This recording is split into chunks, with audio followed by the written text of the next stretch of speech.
time to get some SportSense. You're gonna get some SportSense. You better get ready for SportSense. SportSense. Welcome back. This is season 2, episode 49, I think. And if you're new here, this is the most dumbed down sports show around, aka sports news for sports noobs. And we are going to give you a little news today, but we're going to have our first ever formal SportSense history lesson. And if you don't know me, I'm Cooper Epps, and this is my dad, James Epps. Dad, tell us a little bit about where do you get your sports history knowledge from? I don't know. I just grew up loving sports, playing sports. What I grew up with was such a limited, the big source for information. And it was hard to get because I couldn't afford it when I was younger. I'd had to find them wherever, and people's houses that carried them was Sports Illustrated, the magazine, right? Okay, that was where you got not the swimsuit. No, right? Just all the other issues. They were all 51 weeks of the year. They really had. That was that. And all you had was kind of your local sports news, before ESPN started in the 80s. So, that's where you would pick up. I would always read the local sports news, and you'd go, like for baseball, like right this time of season, we go straight to you see the brackets, open up the sports page, get 2 or 3 pages deep, and you see small, scores that happen, and then what were the standings, who's leading. And that was the national type tracking of baseball. So how old were you? Like how late in life were you still checking the newspaper for sports information? Oh my gosh. Early 20s, mid 20s. Wow.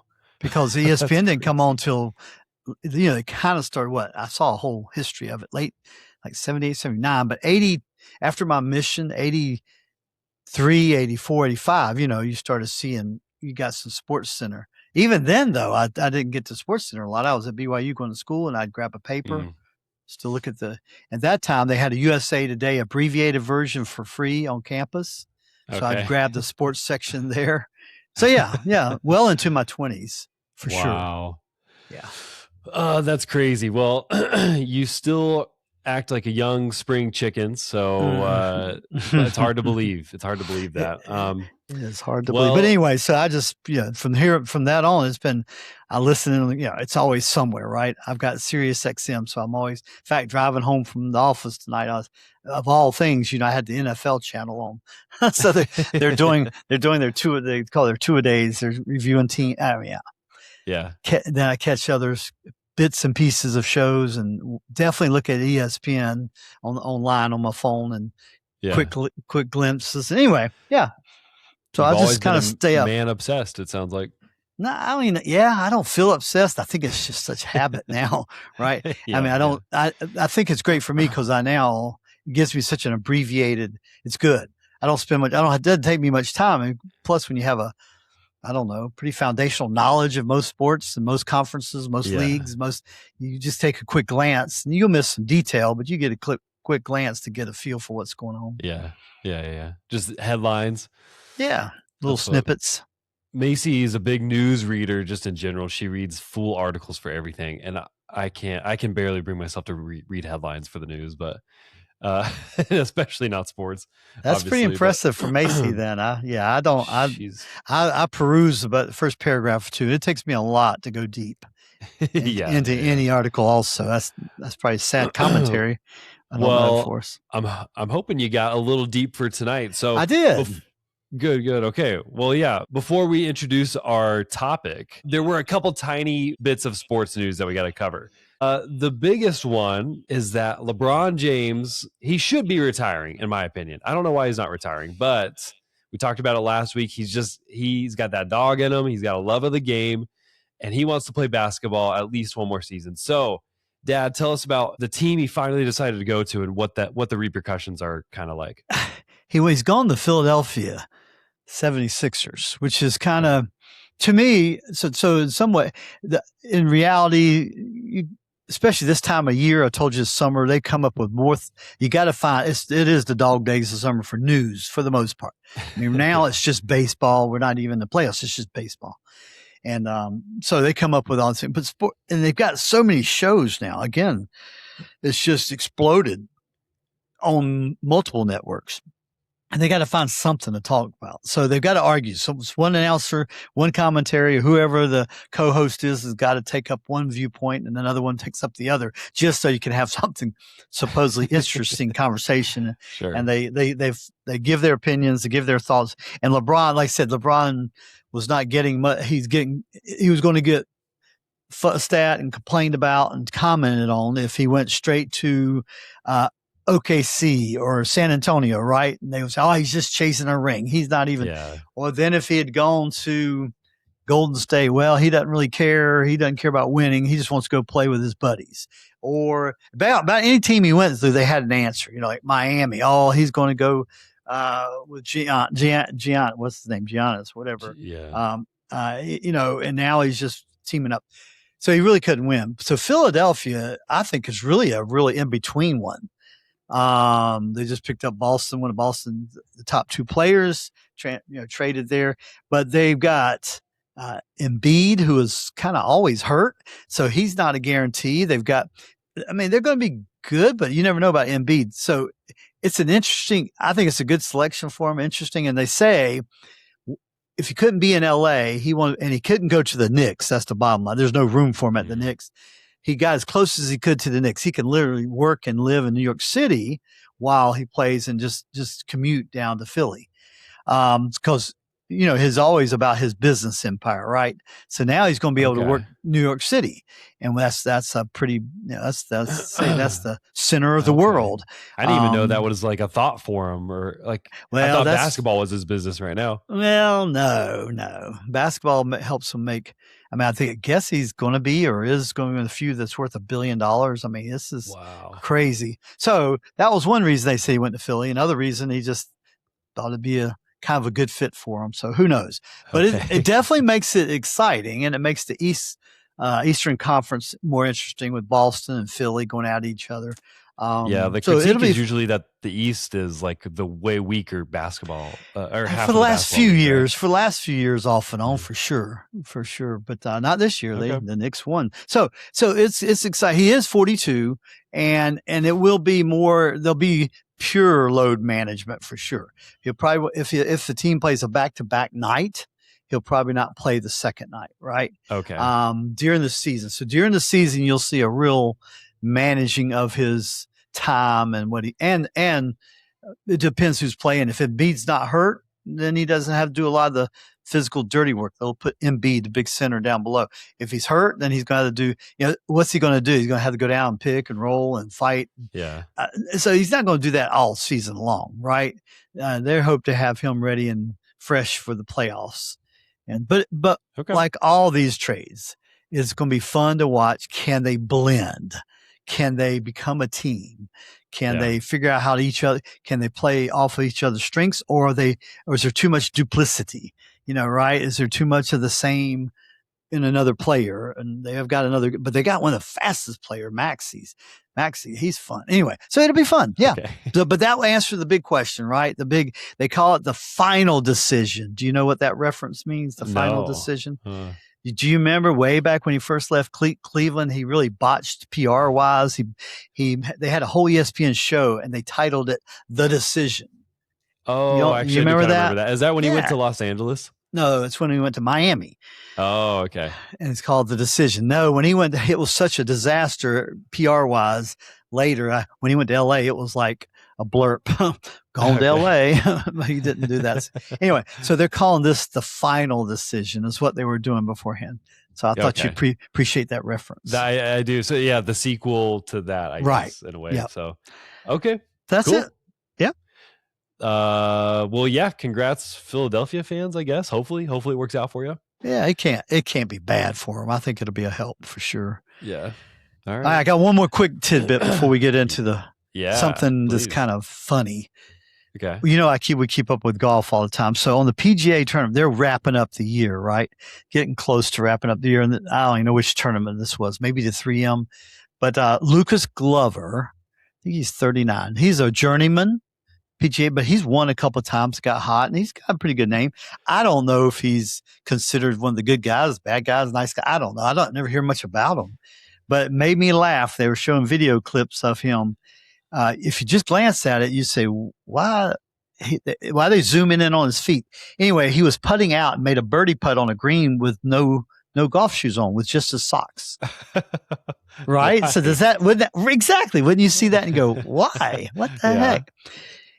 And he later said it wasn't in spite or being snarky at the PGA officials, but apparently all these years he's played golf, he said it was the first time ever, PGA officials forever were getting on him some about his spikes on his golf shoes that he was marking up the greens. Now, he didn't think he did, but so what he did, as soon as the very next hole, when he had gotten that warning, he had chipped on or hit a nice shot in, and you see him walk up right to the green. He neatly walks around the edge of the green towards caddy where his bag was, and takes a moment, neatly takes off his shoes, lays them right neat beside his golf bag, and goes out and proceeds to make a birdie putt. Nice. And then he goes back and gets off the green and puts his golf cleats back on, his golf shoes back on, and heads to the next hole. So, of course, all the reporters and everything had to ask, after the round, what the heck? Yeah. So you have to go read. I don't know that he was saying, no, I'm not being disrespectful. I was being respectful for the golfers coming behind me. Apparently, if my golf shoes were marking up, but I think in his mind, he's thinking they've lost their minds. So I'm going to just play barefooted. One time in band, and this is a confession here. I might get in trouble. I don't know if maybe mom's the only one that remembers this, but I got in big trouble with my band teacher for saying "yes, ma'am." Like, I remember that clearly. Oh yeah. Look, we make up memories as we get older, but if I remember right, I was being kind of snarky, but I acted all totally indignant because she was so mad at me, and I was just saying yes, ma'am. I was just being polite. And I stuck with that story, but now's my confession to the public. I was definitely. Have you confessed to your mother on that one? Yes, ma'am. I think we backed you all the way on that one. Like I said, I don't know, and I might be remembering it that way because it's a funnier story. Yeah, I think it was a bit of both. I think you had kind of been doing it the whole class period. You know what I mean? And I think she kept trying to tell you not to do it. No. I think it just came naturally. I don't know. I think, it's anyways, I'm guessing it was half and half. It was probably a good mix of yes, I know that's what I say to be respectful, but also I'm ticked. So there's going to be a little snark to my tone. Right. So, but anyways, that's funny. You remember that. I didn't care. We didn't care for her much, but anyway, that's okay. No, that was. So, okay. Right. Anyways, that's my theory about this golfer. What did you say his name was? Lucas Glover. I think he was being very politely snarky. Just a little statement. He knew he was going to be in the news and the internet was going to take his side. I've never seen a professional golfer take off and walk with just their sock feet and putt. That's the craziest. But that's funny. I'm sure he's a professional with normal professional golf shoes. It's I'm sure he doesn't have any weird modified shoes. So I'll probably read a little bit more about it and see what really the scoop. Weird, but anyway, but he's been out there forever. That was the first time they've ever called him on it. That's the point. Oh, he's 39 years, been playing for whatever, 15 to 17 years on the tour. Anyway, that's bizarre. It's just supposed to be a little fun. Yeah, interesting. It definitely gets you. You see the clip and you go, what the? Is this guy has socks on? What's going on there? That's awesome. All right. Like you said, it's the dog days of summer when little golf moments like that are the top news. So I figured you could do a good clip on that one with some funny memes on that. I think I'm going to do that. All right. Excuse me. Well, I'll let you introduce the subject of our history lesson, but just to tee it up a little bit, because this is the slow part of the sports year, I wanted to address a few, especially of your favorite athletes or people sports world adjacent the next few weeks, and just do some history lessons, because there's a lot of times as we're covering the news that you'll bring up, an ancient record from a player decades ago or whatever. And so I think it's good to start to know who are some of these big names throughout history and sports that still leave a mark. That being said, Dad, take it away. Who are we talking about tonight? He is a legend. And there'll be times we might talk about someone who I don't have huge respect for, but it's something so crazy or so awesome at what they did or so fanatical and maniacal they did. Who knows? There's some crazy stories out there that I think we're going to have to talk about in different sports. And I guess we have to do it throughout the year some, because each sport has, I picked a baseball player because it is so slow and it's baseball season. It's the only thing left. So and by the way, your nephew CJ, he threw out this name, but I'd already had it on my list of 3 names, but he threw out this name. It was like one of the first names he threw out, but he said baseball, and he threw out, we were talking about this today. Well, good tip, CJ. Thank you. Yeah, yes, he did a good job. Anyway, so his nickname was Hammering Hank. Awesome. Hank Aaron is his name, Hank Aaron. And I have this great appreciation and respect, and what a class act. But I'm going to have to look at my notes a little bit, because it's the story behind him. First of all, to take in context, take baseball. If any and all the sports, baseball is the one that's got this crazy obsession, especially over its whole history. It might be fading a little bit, but over its history. You mean fans are like super obsessed? Right. Obsessed with certain statistics.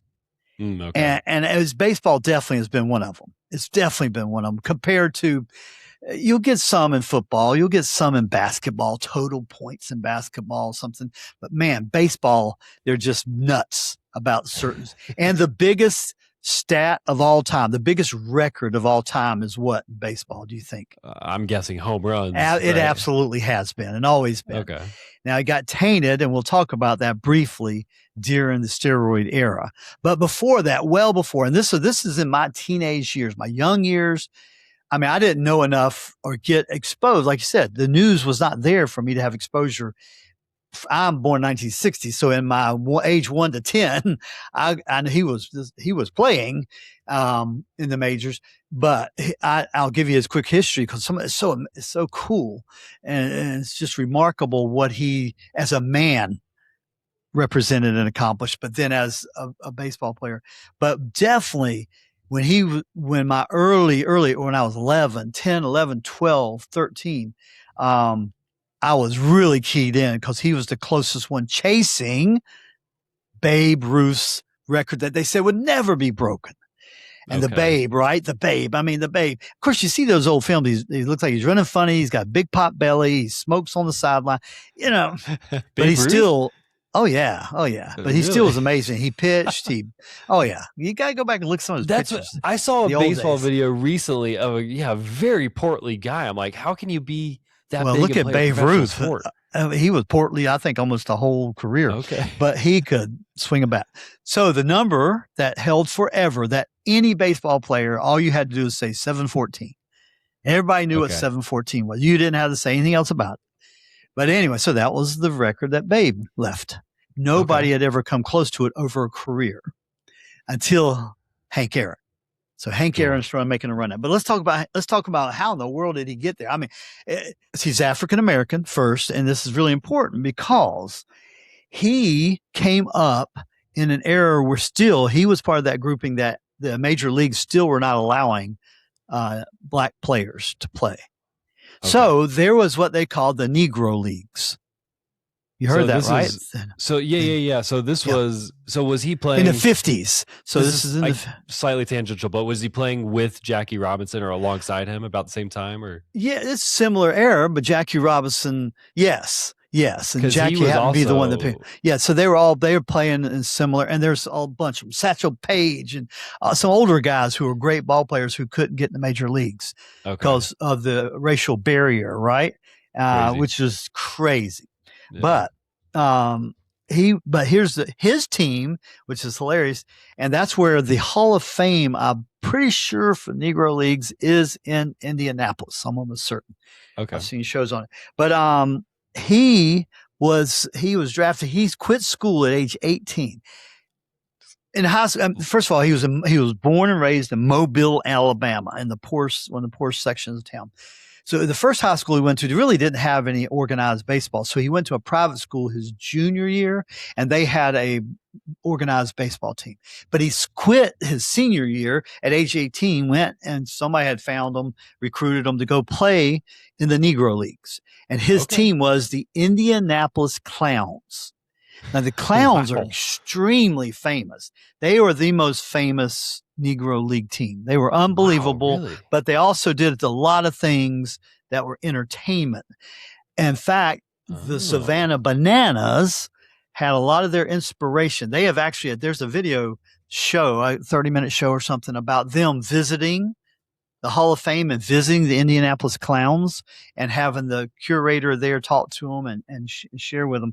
But they really picked up a number of things from the Clowns from their, I don't know when they started, but in the 40s and 50s, 1940s and 50s. In regard to blending entertainment and baseball. Yes. Yeah, that's cool. So that's where he started, and it was crazy. So after, as soon as when, and it was within 2 or 3 years after playing the Negro Leagues, he was able to, the color barrier was broken, as they say.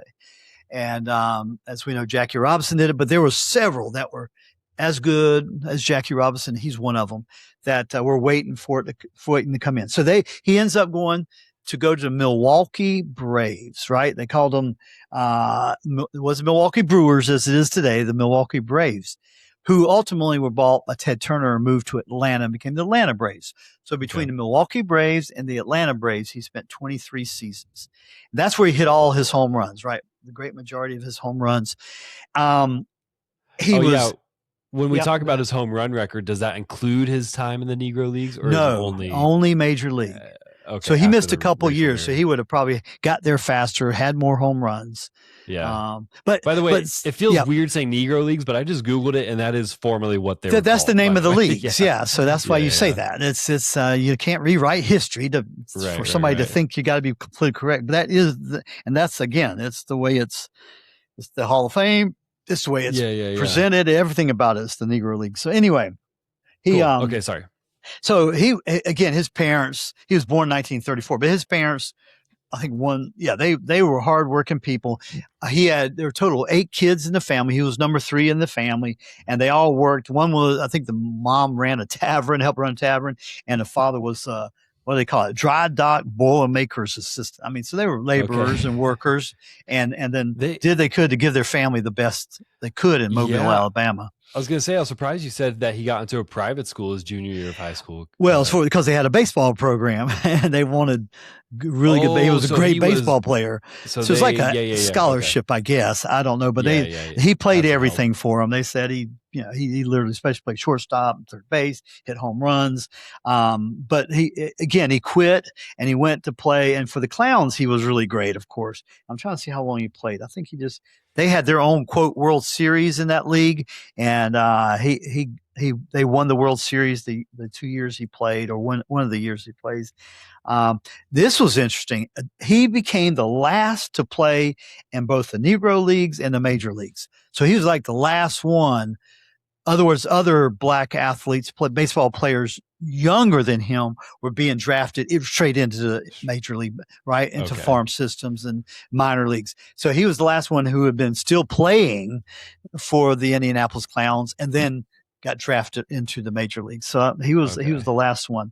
Interesting enough, he signed, to put in perspective, his first contract he signed with Milwaukee Braves for $10,000, which to him was crazy because they only got, I don't know what they paid them, $5, $10 to play each game in the Negro Leagues, but it was really early 50s. So that was good money back then.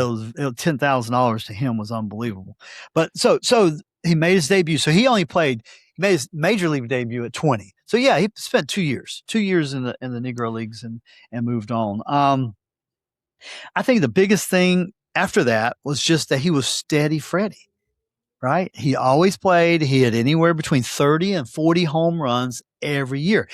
And that was back when, the record was 61 home runs, right? In one season prior to that. That was the other second famous record. Okay. But so 30 to 40 every year was steady Freddie for 23 years, basically. It's crazy, right? And he had a few in the mid 40s and that sort of thing. But it kept picking up. And it was just a sheer... He's not like LeBron. I don't think he played that old and that good of a level, if you know what I mean. But he did play a long time and was so consistent. So at age 39, he had gotten to and they were in Atlanta at this point. Now, this is the part I remember. So it was 1973, and I was 13 years old. So this is as clear to me. And if you look it up, if you look up Hank Aaron's 715th homer, the one he broke it on, there's a famous clip, and I'm going to put context to it. That's very important. But you'll see a clip of him running around the bases. So he tied Babe Ruth's record. Playing against Cincinnati. He hit number 714 in Cincinnati, but their next series was back at home in Atlanta against the Dodgers. So he got to do it at home, huh? 50,000 fans. They packed them all in. They had fireworks and a band, and they were ready. But here's the crazy part. There's still plenty of societal, even today we got problems, right? But societal issues with black and white. So he was mostly written and given cards and mailed to them and fans supporting, and they were so exciting. But he also there was a faction of racists, is all I know to call them, who would send him death threats. And how dare you let a black man break? They were telling Major League, the whole Major League, you cannot let a black man break Babe Ruth's record, right? So he had a number of death threats. So have you looked? Did you look up have you seen any kind of clip? I just saw him running the bases. Yeah. Yeah. Do you keep him watch them between second and third? Can you see that? Have you watched it enough? See what happens between second and third. Okay. Hits. Yeah. Starts running. They're just showing the outfield where it goes over the fence. Yeah. It'll come back and should show him trotting, his trot. But that was the one. It was the first. Oh yeah. Wait. Okay. Do you see some? No, I don't know. It looked like people were happy. Sorry. They're happy, but do you see anybody come on the field with them running between second and third? I just saw a couple white guys. There you go. Yeah. Exactly. Right. Okay. So when to put it in context, I told you all the death threats and such, somehow those guys broke through security. They are famous. And because they had security everywhere to keep people from getting on the field. These two got loose, and they don't know how, but they loved Hank Aaron. But you could understand what he was thinking. Yeah, he catches them out of the corner of his eyes thinking, oh, yeah. Danger. Yeah. Death threats. Are they going to shoot me? Are they going to stab me? And I thought he handled it still well. If you watch it over and over, you see he's got his eye, but they just patted him and loved him. And then just briefly, and then security tackled him. They don't show all that, but security tackles him and hauls him off. But that is in my mind, I saw that over and over. I didn't get to see it live, but I got to see it on the news over and over. Got the famous one he broke and then running, and how scared he apparently was. He talked about that later, how that really unnerved him. Wow. That those two guys got on the field somehow and got that close to him to touch him. But all they were doing is congratulating him. You can go and dig the interviews with the guys right after and later in life. They talk about that, and they felt so bad sad that moment had to be marred by that. That's right, and they felt bad because they didn't think it. They were so excited, they were thrilled. Yeah.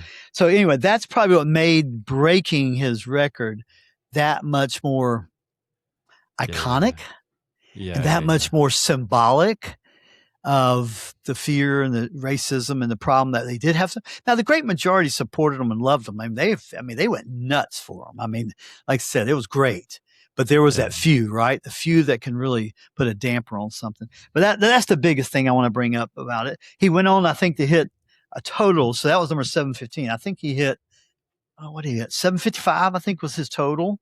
And it stood until the steroid era. So we won't really talk about Barry Bonds blew it out anymore. And Mark McGwire, Sammy Sosa, we can talk all about it. But those guys blew right past them eventually. But it still held from 1973 till the 90s when we had the steroid era.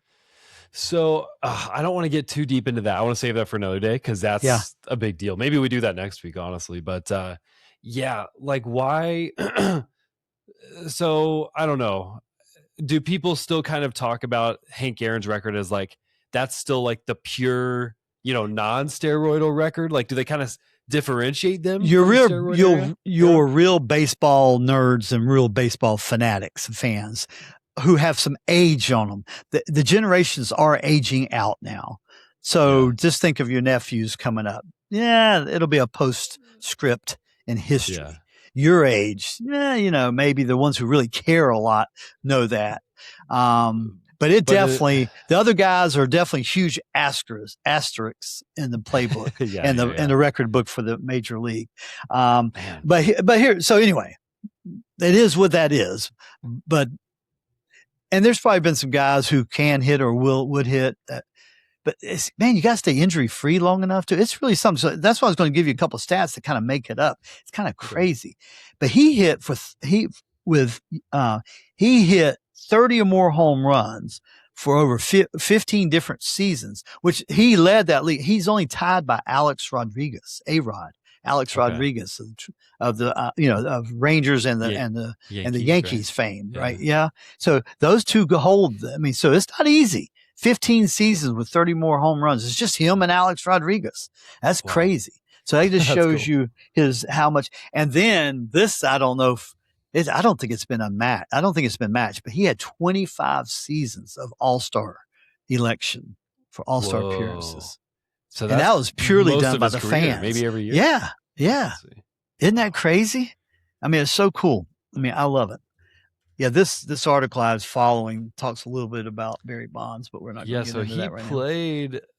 He played 1954 through 1976. What's that? 22 years? Oh, 23 seasons? Yeah, 23 seasons. 25 as an All-Star? Yeah, he had to play longer than that. He played longer. That's when he that was Major League Baseball season. So I wonder if from the Clowns, I wonder if he was able maybe to that's what they gave him credit. But All-Star every year, 25. Basically. Yeah, every year, basically. Yeah, that's incredible. He and I told you about what a quality person he was. And he was a gentleman. He worked in the Braves organizations forever, which was so cool. He stuck with the Braves. He was in their front office. I mean, so he was around. So what I'm saying is, from my early teens on, I was a huge Hank Aaron fan. And again, they get him on. They said, Hammer and Hank. If you knew Hammer and Hank, that was his nickname.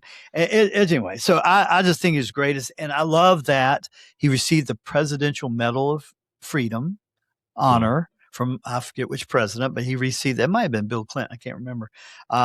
He was inducted into the Hall of Fame in the early '80s. He has every accolade ever, but he was just if you ever hear him interviewed. They say the people that knew him best, he's kind of quiet guy.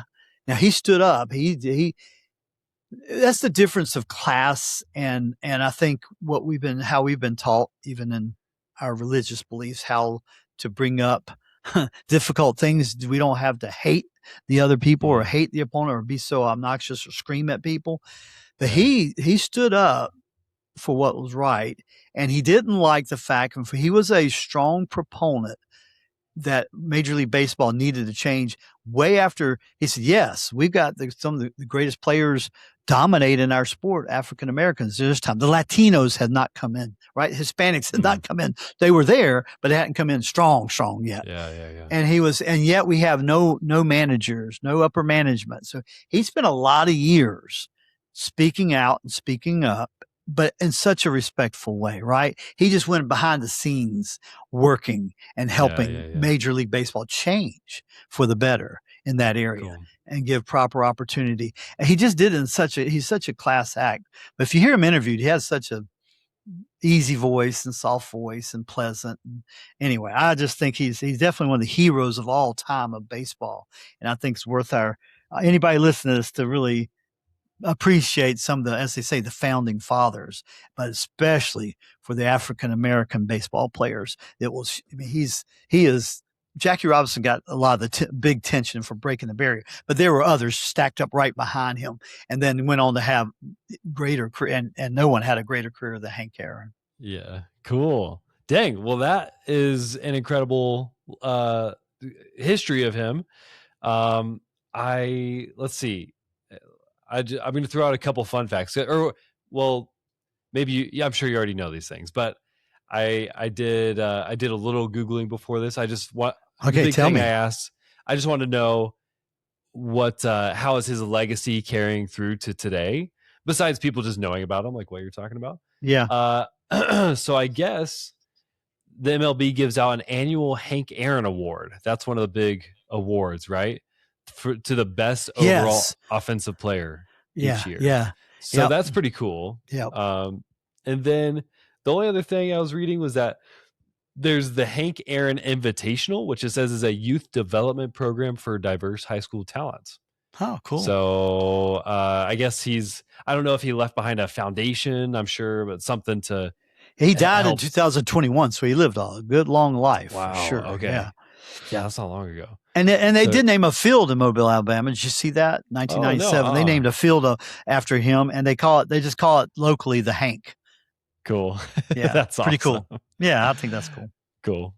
Okay. Well, Hammerin' Hank Aaron. That's awesome. That's a name I've definitely heard, just in conversations over the years, but, just ignored or I didn't know what somebody was talking about. So I just brushed past it. So yeah, that's really cool to actually know his story. Now I'm looking at his picture, handsome fella.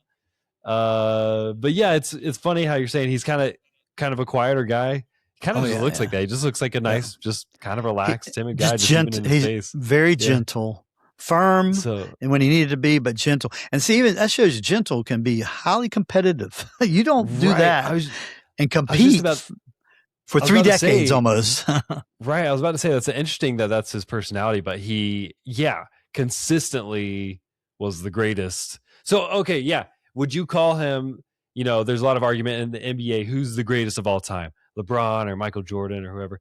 Who is he in that argument for baseball? Yeah. I mean, to do what he did, I mean, he had other great stats that he talked about, from his, from base hits and what was some of he had lots. Yes. Especially again, pre-steroid era, there was no one better at hitting home runs, which again was the top, stat that anybody really cared about in baseball. Other than that, the total number of hits, would be, Pete Rose when he broke 3,000. That was another big barrier. There's some barriers there broken. That's non-steroid ish time. Okay. But yeah, absolutely. He has to rank in the top. But it's hard. He was an offensive producer and he was a good outfielder for a long time. But he probably, if you looked at him, you didn't think he was the greatest athlete if you look at some of the athletes that came through. But sheer staying power, and again, 15 seasons of at least 30 plus home runs, that's only been done by one other person. Yeah. So I say if that's the case and you hit more home runs than anybody without steroids, yeah, you're one of the greatest ever to play the game. Yeah. Yep. Yeah, I know it gets hard to pick a one who's the greatest of all time. Because they have different roles. They have too many different roles, I think, especially in baseball. Yeah, especially in baseball. Yeah. Yeah. Basketball, you're all shooting and passing, but passing and shooting and scoring. Yeah. Anyway. Yeah. Oh yeah. Anyways. Yep. Okay. Yeah, I'm getting out of my my field of expertise by saying any of these things, but yeah, that's beautiful. Thanks so much, Dad. That's kind of getting me in the baseball spirit. So that's good for this this moment in the year where, like you said, baseball is all we got right now. So yeah.